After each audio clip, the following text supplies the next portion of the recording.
I've helped a number of clients get their first pull-ups in the gym, and I've also helped a number of clients improve on pull-ups that they can already do by increasing the amount of reps they can do or by adding significant amounts of weight to their pull-ups as well. There's one really easy fix that I see to most people's pull-up progress that I don't think is talked about that often. I almost feel like I'm cheating when I help clients with it because it's such a simple thing to fix that I just don't think many people think about. So these days, most people know about the importance of doing things like assisted pull-ups with resistance bands and doing, say, negative pull-ups where you jump up to the top of the pull-up bar and lower yourself down very slowly. Those things are all quite commonplace. However, it's the programming side of things that I think people are missing when it comes to building themselves up to pull-ups, and it just doesn't get talked about. To explain this, we need to talk a little bit about strength training and how pull-ups fits into that strength training practice.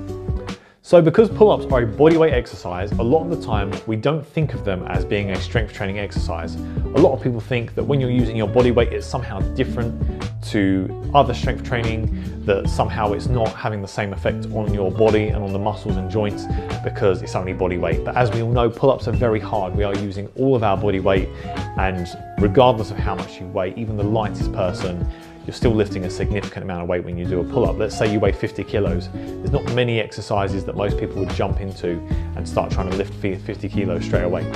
So, to be clear, pull-ups are a strength training exercise. Now, when we do strength training exercises, we tend to think about the percentage of our maximum intensity that we're doing when we lift. For example, we talk about a 1 repetition maximum. We then may talk about a 2, 3, 4 repetition maximum, where we're choosing weights that we can only do for that number of reps, and that is the maximum weight we can do for that number of repetitions, as the name suggests. If we talk about pull-ups, and at the moment you can't do any pull-ups, then a single pull-up would be more than your 1 repetition maximum of pull-ups. It would be heavier, more intense than your 1 rep max in pulling strength. That means that you attempting to do a pull-up, for example, by hanging on the bar and trying as hard as you can to pull yourself up, or by doing something like a negative where you are handling that weight but you're lowering yourself down only, is a style of training we call supra-maximal training, where you are going beyond your maximum and loading yourself up with a weight that you can't lift.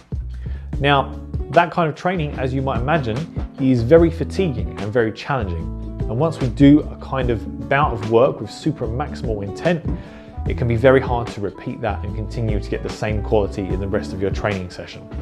So if you go into the gym and just do a ton of negative pull-ups, or you have a go really hard at trying to get your pull-up, or let's say, for example, you can do 1 or 2 pull-ups on a good day, and every time you go in, you try to do those 2 pull-ups, and then you try for a third and you can't do it. Then every time you do that, you're doing supra-maximal training. So you're trying something that's really hard for you, you're going to a point where you can't do any more, especially if you're trying to get that 3rd pull-up. And then from there, your performance is only going to deteriorate. Your fatigue is going to build up. It's such a demanding exercise that eventually you are going to drop off. And for that reason, most people don't really make much progress in getting past the point that they're already at with their pull-ups, because they go in and they do a small amount of work that's at very high intensity, they get loads of fatigue, and then their performance drops off, and then they have to stop and move on to other things. So it's hard really in that sense to get enough practice at this skill to improve. It's also hard to move past a certain amount of volume to achieve overload in that pull-up exercise.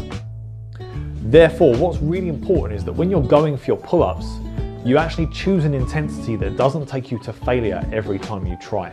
Going to failure every time, going to that point where you can't get any more work done, is not necessarily beneficial, and it's disproportionately more fatiguing to doing something that takes you just shy of failure. So that's whether you're doing negatives, that's whether you're trying to just get your first bodyweight pull-up, that's even if you're doing band work. Try not to take it to failure every time. Try and allow yourself 1 or 2 reps in reserve so that you can continue to build volume, continue to build practice there. If that means that actually, although you can kind of do 1 or 2 pull-ups, you now can't do any because I've told you to leave 1 or 2 reps in reserve and you have to go back to using the bands, unfortunately that's tough. Sometimes when you start getting to a point of being able to do a couple of reps of something, you still need to base a lot of your volume in the assisted version that's a little bit easier. It kind of feels like you're taking a step back, but You have to appreciate that training at a sub-maximal level rather than a supra-maximal level can be more beneficial to your long-term results. So now that you've reduced your intensity a little bit and gone for a slightly easier, more sustainable version of the exercise, what you need to do is increase the amount of volume you're doing. So this can mean doing pull-ups twice a week. This can mean trying to get 3 to 5 or 3 to 6 even high quality sets done, where you're finishing each set with a little bit in reserve. And it can just mean going for a lower intensity with higher reps. It might mean that you need to do some high rep sets of pull-ups just to kind of build a bit of familiarity with that skill, give your nervous system time to get better at recruiting those muscles and improving that motion. It's kind of boring, especially, like I say, if you're at that level where you can kind of do 1 or 2 pull-ups and you just want to start nudging forward and getting up to 3, 4, 5 reps of pull-ups. But take the time, invest the time at that lower level, and you will eventually be able to push past and start getting more reps.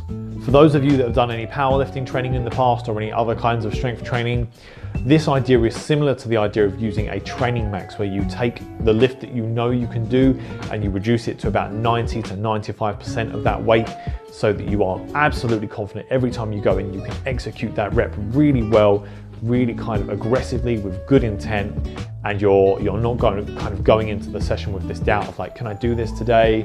Am I strong enough today? You need to make sure you can go in and nail every rep really well. So hopefully you found that useful. You can use that strategy to improve your pull-ups. Yes, it will take a bit of a step back before you can move forward, but it will be worth it in the long run. If you want any more help with pull-ups, go and check out my article on improving pull-ups. I'll put it in the link below. And as always, all the YouTube stuff, like, subscribe, share, all that kind of stuff. And I'll see you again soon.